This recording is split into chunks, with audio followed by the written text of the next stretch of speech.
সবাইকে স্বাগত জানাচ্ছি RIL অ্যাঙ্গেল চ্যানেল স্কয়ার বার নিবেদিত দেশ সাম্প্রতিক। আমি সোনিয়া হক আপনাদের সাথে আছি। দর্শক, আজকে আলোচনার বিষয় রেখেছি রাজনীতির প্রশ্ন ও উত্তর, এবং এই বিষয়টিতে কথা বলতে আজকে আমার সাথে স্টুডিওতে যুক্ত হয়েছেন অ্যাডভোকেট সুব্রত চৌধুরী, সভাপতি গণফোরাম, তিনি আছেন আমার সাথে যুক্ত।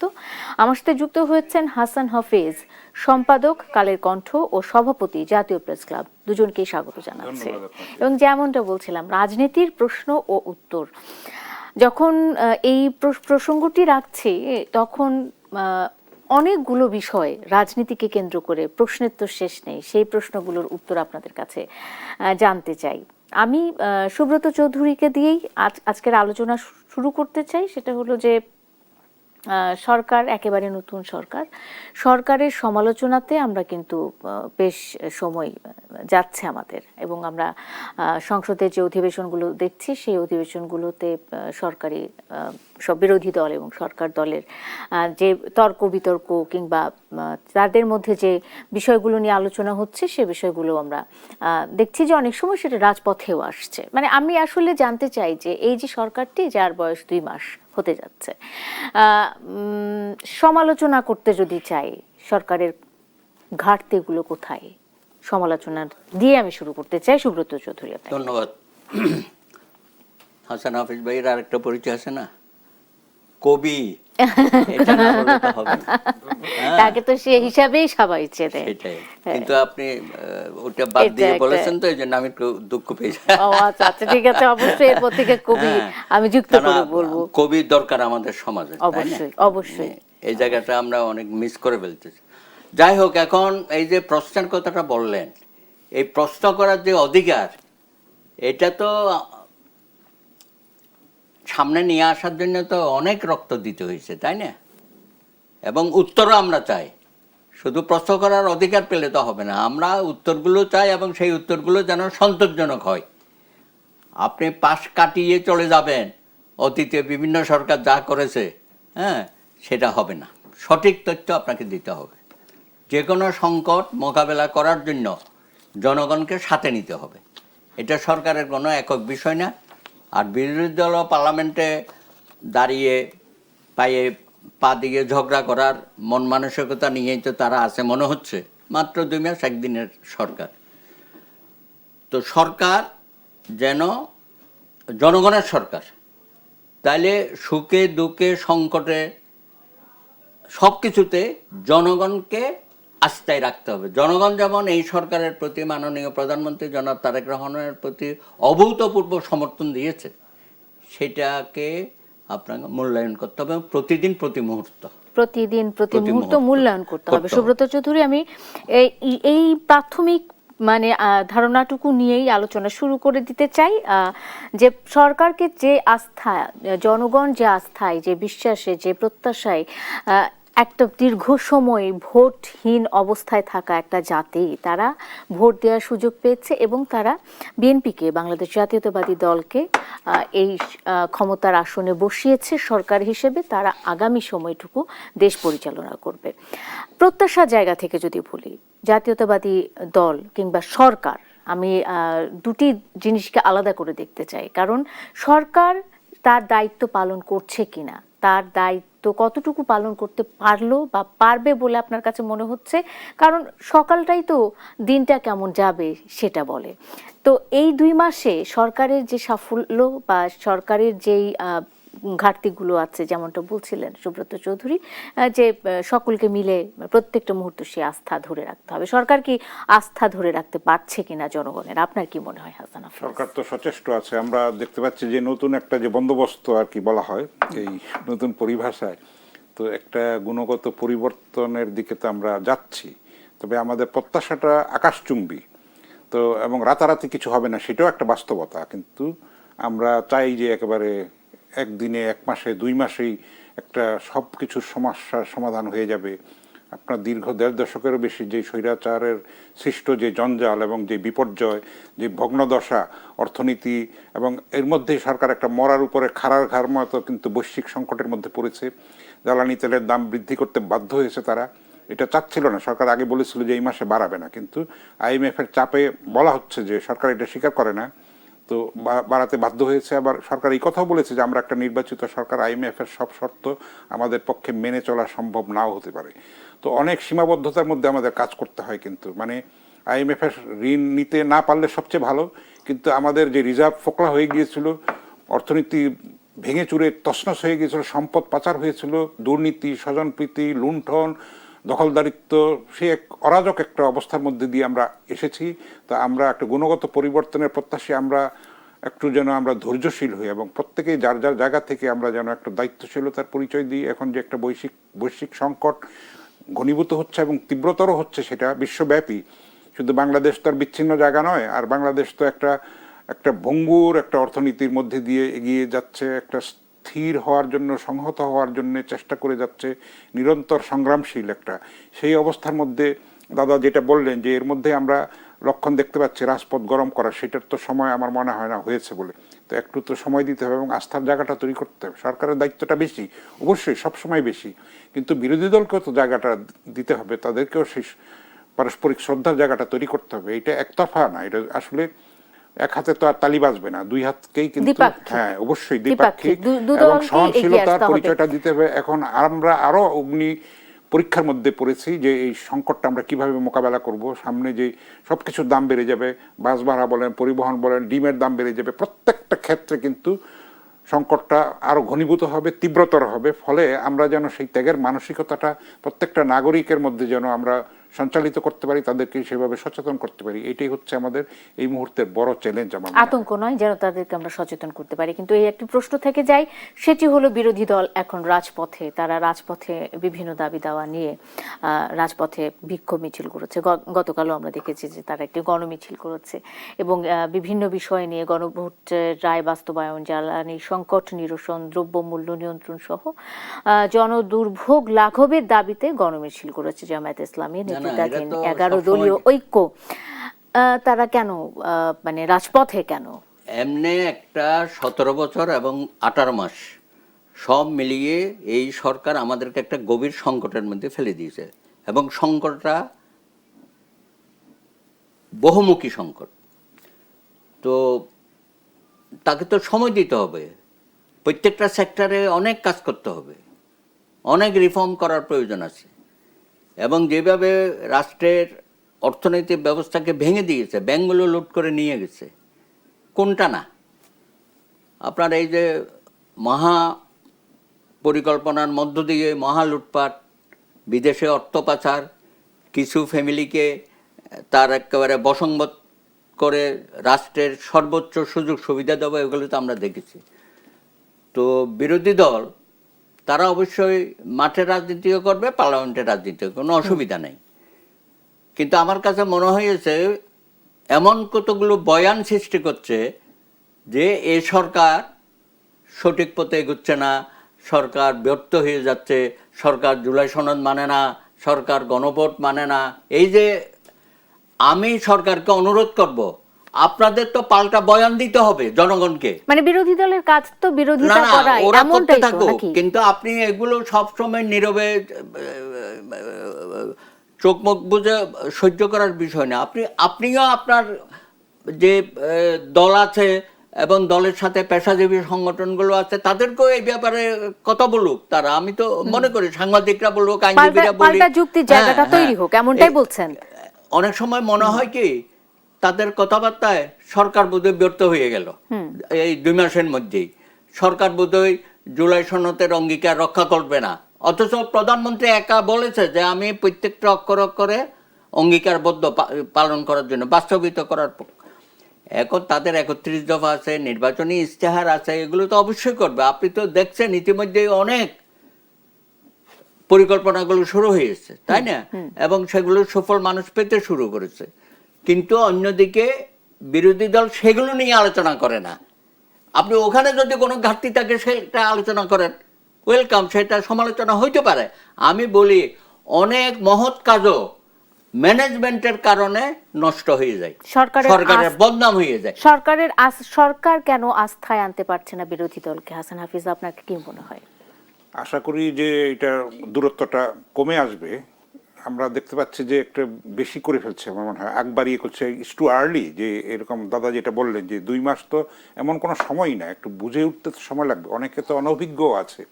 তারপরে নানান খাতে কিন্তু বিশৃঙ্খলা এবং সেই আগেকার সরকারের যে রেসিডিউ আছে, তাদের বেনিফিশিয়ারিরা আছে, তারাও কিন্তু চাচ্ছে এই সরকারকে ব্যর্থ করার জন্যে। আপনি দেখেন জ্বালানি নিয়ে যে ক্রাইসিস হচ্ছে, সেটার আজকেও তো অনেক মজুদদারি ঘটনা ঘটেছে। আমরা কেন সেটা করছি? নাগরিক হিসেবে তো সেটা কোনোভাবেই করা উচিত না, এটা তো অনৈতিক এবং খুবই মানে লঙ্ঘন একটা শান্তি শৃঙ্খলা বলেন, স্থিতি বলেন, সেখানে আমরা কেন করছি? আমরা তো সরকারকে বিপদেই ফেলছি, তাই না? আমরা তো দায়িত্বশীলতার পরিচয় দিতে পারছি না সেখানে। তো সেগুলি তো বিরোধী দল দেখছে না, সেখানে তো কথা বলছে না। তারা মানে এমনভাবে ঢালাওভাবে বলে দিচ্ছে যে সরকার জ্বালানি তেলের দাম বাড়িয়েছে। হ্যাঁ, বাড়িয়েছে, কিন্তু বিশ্বে কিন্তু অন্যান্য দেশে আরো অনেক বেশি বেড়েছে। সরকার তো চেয়েছিল যে বাড়াবে না, কিন্তু বাধ্য হয়েছে। তারপরেও কিন্তু ম্যানেজমেন্টের মধ্যে ত্রুটি আছে, এটা সত্য কথা।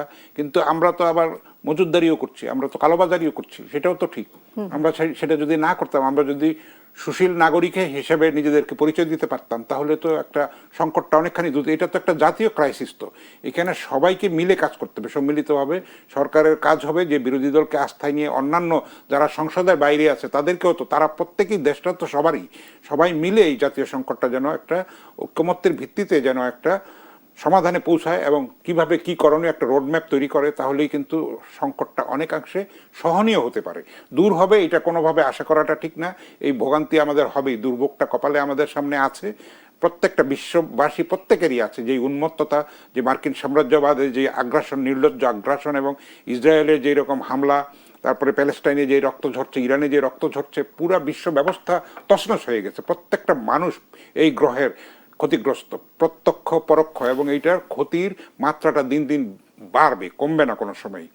এখনো আলোচনার নামে নানান কিছু হচ্ছে, হুমকি হচ্ছে, শান্তির নামে কি সব কথাবার্তা হচ্ছে, আমরা এটা বুঝতে পারছি না। সেগুলিও একটা প্রহসন, একটা উন্মত্ততা, বিশ্ব বিবেক ঘুমিয়ে আছে আমি বলবো। তারা কেন সেটা রুখে দাঁড়াচ্ছে না? এটা তো ভেঙে চুরে গুড়িয়ে দেওয়া এবং উচিত। তার সবকিছুর প্রভাব পড়ছে হ্যাঁ, আসলে। অবশ্যই পড়ছে। তো আমাদের মতো যারা দেশগুলো ছোট দেশ রয়েছে, এবং ছোট গরিব দেশ, তাদের উপরে তো ক্ষতিটা বেশি প্রভাব পড়ছে। এবং সেই সাথে হয়ে গেল আমাদের নির্বাচন, সেই নির্বাচন পরবর্তী নানা রকমের সংকট তো আছে। একটা বিরতি নেই, হ্যাঁ, বিরতি অবশ্যই, নেওয়ার অবশ্যই। পরে রাজনীতির আরো অনেক প্রশ্ন আছে, আপনাদের কাছে নিশ্চয়ই জানবো। দর্শক, একটা বিরতি নিয়ে ফিরছি দেশ সাম্প্রতিকে, সঙ্গে থাকুন। বিরতির পর স্বাগত আরেকবার। দেখছেন দেশ সাম্প্রতিক, নিবেদন করছে আড়াইল অ্যাঙ্গেল চ্যানেল, স্কয়ার বার সোনিয়া হক আপনাদের সাথে আছি। রাজনীতির প্রশ্ন ও উত্তর, অনেক প্রশ্ন, অনেক তার উত্তর, সেই উত্তরগুলো জানছি আজকে আমাদের অতিথিদের কাছে। হাসান হাফিজ আছেন অ্যাডভোকেট সুব্রত চৌধুরী। আমি আলোচনায় চলে যেতে চাই। হাসান হাফিজ, আপনার কাছে এই অংশে শুরুতেই আসতে চাই। আজকে দিনের একটি মানে বেশ আলোচিত খবর সোশ্যাল মিডিয়াতে ঘুরে বেড়াচ্ছে। আমরা দেখলাম মূল ধারার যে সংবাদ মাধ্যমগুলো আছে সেখানেও আমরা দেখতে পাচ্ছি, বারবারই বিএনপিকে একসময় অভিযোগ দেয়া হয়, মানে শুরু থেকেই জামাত জোট বা 11 দলীয় জোট পক্ষ থেকে বলা হয় যে বিএনপি কোনো না কোনোভাবে আওয়ামী লীগকে পুনর্বাসন করতে চাচ্ছে, বা পুরনো ক্ষমতা কাঠামো সেটা বজায় রেখে কোনো না কোনোভাবে আওয়ামী লীগকে পুনর্বাসিত করতে চাচ্ছে বিএনপি। এই অভিযোগটা বিএনপির বিরুদ্ধে সবসময় বিরোধী জোট করে এসেছে। কিন্তু আজকে আমরা দেখেছি যে বিরোধী দলীয় চিফ হুইপ এবং এনসিপির আহ্বায়ক, যিনি সংসদ সদস্য জনাব নাহিদ ইসলাম, তিনি বলছেন যে অভিযুক্ত না হলে ছাত্রলীগ থেকে এনসিপিতে যোগ দিতে পারবে, এমনটা তিনি আহ্বান জানিয়েছেন। কিন্তু এটি আসলে কিসের বার্তা বহন করে? পুনর্বাসনের যে অভিযোগটি, সেটি কি শুধু এখন বিএনপির ক্ষেত্রে বর্তায়, নাকি এনসিপিও বর্তাচ্ছে বেশি, তাই না? এটা কিরকম পরিবর্তন অল্প সময়ের মধ্যে আমরা একটা দেখতে পাচ্ছি যে এটা ভোজবাজির মতো কিন্তু উল্টে গেল সমীকরণটা, তাই না? তা আমরা দেখবো যে ভবিষ্যতে আরো অস্থিরতা তৈরি করার জন্য কেউ বলতে পারে এরকম, যে এরকম একটা কূটকৌশল কিংবা একটা ডিজাইন করা হচ্ছে, সেটা কেউ বলতে পারে। সেটা তো আমরা উড়িয়ে দিতে পারবো না এখন। কারণ তারা যেরকম ডেড এগেনস্টে ছিল, এখন আবার তাদেরকে নিরপরাধ সার্টিফিকেট দিয়ে তাদেরকে জাস্টিফাই করে আবার তাদেরকে নিয়ে সরকারের বিরুদ্ধে একটা আন্দোলন তৈরি করার জন্য ক্ষেত্র তৈরি করার একটা চেষ্টা হচ্ছে। সেটা কিন্তু মঙ্গলজনক বলে মনে হচ্ছে না। এটা একটা অমিনাস একটা সাইন। অবশ্যই দাদা আরো ভালো বলতে পারবেন, দাদা ঝানু রাজনীতিক, প্রাজ্ঞ, বিচক্ষণ। তো আমরা এটা লক্ষণটা ভালো না আসলে। আমরা সরকারের মধ্যে তো অনেক গুণগত পরিবর্তন আমরা দেখতে পাচ্ছি, এর মধ্যে সময়ানুবর্তিতা এবং এমপিরা যেতে বাধ্য হচ্ছে এলাকায়, এটা যেটা ছিল না বাংলাদেশের। এবং আজকেও এক মন্ত্রণালয়ে আমি সবাই ছিল, মন্ত্রী বললেন যে সংসদে যেতেই হবে, এটা বাধ্যতামূলক। আগে তো কোরাম হতো না দাদা, অনেকবার কিন্তু সেই বেল বাজিয়ে ভয়ঙ্কর একটা অবস্থা একটা। এখন তারা একটা জবাবদিহিতার মধ্যে এসছে এবং সময়ানুবর্তিতা বলেন, তারপরে যে প্রধানমন্ত্রী যে অফিস করছেন এবং যতটা সম্ভব তিনি সময়ানুবর্তী হচ্ছেন, অন্যদেরকে সেভাবে উৎসাহিত করছেন এবং 180 দিনে তারা প্রোগ্রাম নিয়েছে। এর মধ্যে সবার কিন্তু আমলনামা রেকর্ড করা হচ্ছে এবং মনিটর করা হচ্ছে। এক সময় কিন্তু দেখা যাবে যে এখানে ঝাড়াই বাছাই হবে, যারা ফিট তারা থাকবে। তো নতুন মুখও আছে, সেই আন্তরিকতাটা কতখানি, দেশপ্রেম কতখানি, একটা জবাবদিহিতার সংস্কৃতি তৈরি হতে চলেছে। এটা সূচনাটা হয়েছে। আমরা তো 2 দিনে 2 মাসে কিন্তু আমরা এটা রেজাল্টটা পাওয়াটা, আশা করাটা বোকামি আসলে। এটা কিন্তু দীর্ঘ চর্চার বিষয়। গণতন্ত্র একটা দীর্ঘকালের কিন্তু একটা সংস্কৃতি, ধারাবাহিকতা এটার মধ্যে থাকতে হবে, যেটা আমরা ব্রিটিশ গণতন্ত্রে দেখি, আমেরিকান গণতন্ত্রে দেখি, ভারতের গণতন্ত্রে দেখি। আমরা তো সেটা বারবার হোঁচট খেয়েছি, আমরা বাধাগ্রস্ত হয়েছি, আমরা কলঙ্কিত হয়েছে। আমাদের ভোটের নামে 3-3টা নির্বাচন, পৃথিবীর ইতিহাসে এরকম আছে কিনা আমার জানা নাই। সবগুলি বঞ্চনার ইতিহাস এবং মানুষের অধিকারকে ভুলুণ্ঠিত করার ইতিহাস, মানুষকে অপমান করার ইতিহাস। একটা পারিবারিক শাসনকে কিয়ামত পর্যন্ত টিকিয়ে রাখার জন্য, ক্ষমতা কুক্ষিগত করে রাখার জন্য শিক্ষা ব্যবস্থা, বিচার ব্যবস্থা, প্রশাসন, সেনাবাহিনী, পুলিশ সব কিছুকে ধ্বংস করে দেওয়া। তো সেই ভাগার থেকে টেনে তোলা একটা কত বড় চ্যালেঞ্জ। সেখানে যদি আমরা এরকম এখনই সরকারকে ডিস্টার্ব করতে থাকি, সেটা তো কোনোভাবেই সদিচ্ছার পরিচয় না এবং সদাচরণও নয়। এটা আসলে হাসান হাফিজ, এটা কি সরকারকে এক ধরনের প্রেসারে রাখা প্রবণতা? এমনটাই তো আমরা ভাবতে পারি যে সরকারকে যৌক্তিকতা থাকতে হবে। আমি একটু সুব্রত দার কাছে চলে যেতে চাই। এই প্রসঙ্গতেই আমি সুব্রত দাকে প্রশ্নটি করতে চাই যে মুজিববাদ নিয়ে এত তাদের আপত্তি ছিল এবং মুজিববাদ বাংলাদেশ ছাড়া করতে হবে, সেই প্রতিজ্ঞা তাদের ছিল। ছাত্রলীগ নিষিদ্ধ করা হলো, আওয়ামী লীগের কার্যক্রম নিষিদ্ধ করা হলো, বিভিন্নভাবে আওয়ামী লীগকে একেবারে মানে বলা যায় যে প্রচ্ছন্ন রেখে নির্বাচন হলো এবং সেখানে তারা একটা তো সুবিধা পেয়েছে না নির্বাচনে, আওয়ামী লীগ না থাকায়। আওয়ামী লীগ যদি থাকতো এই নির্বাচনে, বিএনপি আওয়ামী লীগ মূলত মূল প্রতিদ্বন্দ্বী হতো। সেক্ষেত্রে আওয়ামী লীগ না থাকার কারণে সবচাইতে বড় মানে বেনিফিশিয়ারি যদি আমরা বলতে চাই, জামাত সেক্ষেত্রে হয়েছে। হঠাৎ করে এই ছাত্রলীগকে পুনর্বাসিত করা বা ছাত্রলীগের যারা আছে, যে জড়িত ছিল যারা ছাত্রলীগের সাথে, তারা এনসিপিতে আসতে পারে এরকম একটা আহ্বান জানানো, না, এটা তো নাহিদ ইসলামের কি ধরনের? আমি খুবই শঙ্কিত। এই এনসিপি এটা তো ইউনূসের আশীর্বাদ পুষ্ট এবং উনি তো এদেরকে রাজনীতির মাঠে নামিয়েছে।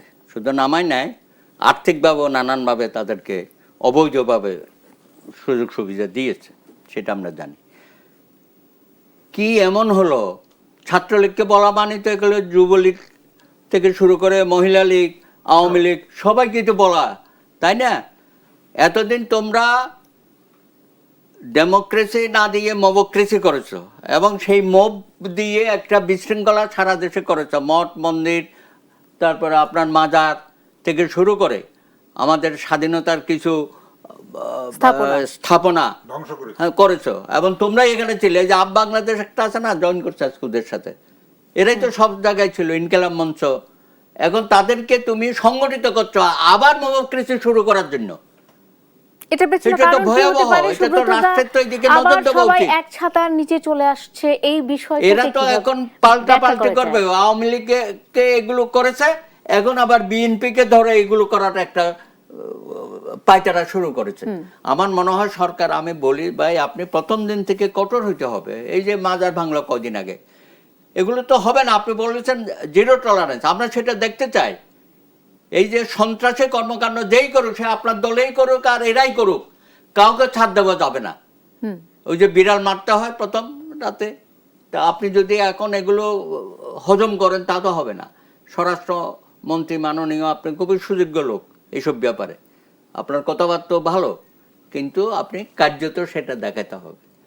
শুধু আমাদের এই যে মাননীয় মন্ত্রী মহোদয় কয়েকজন অতিকথন বলে, আমরা অতিকথন দেখতে চাই। অতীতের অভিজ্ঞতা খুবই খারাপ। যারা অতিকথন করেছিল তারা সরকারের কে পতনের কারণ পথ করে দিয়েছে।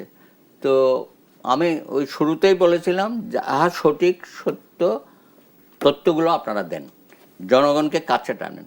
আপনি বলেন যে আমার এই অবস্থা আছে, যেমন আজকে একটা হিসাব দিয়েছে 12 বছরের গ্যাস, অকটেন কত আছে, পেট্রোল কত আছে, ফাইন, স্বচ্ছতা আছে, এতদিন বলেন নাই, এখন বলেছেন।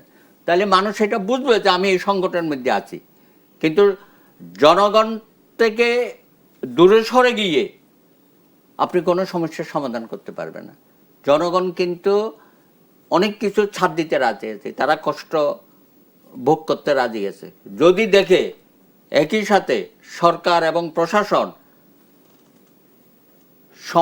তার সাথে সহানুভূতিশীল হয়, প্রতিটা ক্ষেত্রে হইতে হবে, আন্তরিক হয়। হ্যাঁ। আন্তরিক হয়। তো আমি আশাবাদী যে সরকার হয়তো গত 2 মাসে সেইভাবে আমরা দেখি নাই, আমরা দৃশ্যমান দেখতে চাই।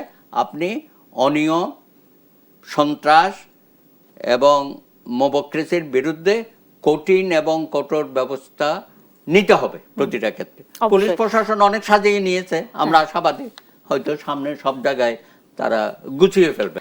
বিরতির পর স্বাগত আরেকবার। দেখছেন আরআইএল অ্যাঙ্গেল চ্যানেল, স্কয়ারবার নিবেদিত দেশ সাম্প্রতিক। সোনিয়া হক আপনাদের সাথে আছে। রাজনীতির প্রশ্ন ও উত্তর, অনেকগুলো প্রশ্ন, অনেকগুলো উত্তর, এবং সেই উত্তরগুলো দিচ্ছেন হাসান হাফিজ এবং অ্যাডভোকেট সুব্রত চৌধুরী। আমি আবারও আলোচনায় ফিরে যেতে চাই। একটা মানে অনেকেই মনে করছেন, আমি সুব্রত দা আপনাকে দিয়ে এই অংশে আলোচনাটা শুরু করি, সেটা হলো যে অনেকে মনে করছেন যে অধ্যাদেশগুলো পাশ না করে গণঅভ্যুত্থান ও সংস্কারের একক যে মালিকানা সেটি বিএনপি অনেকটাই যেন জামাত বা এনসিপির হাতে তুলে দিচ্ছে।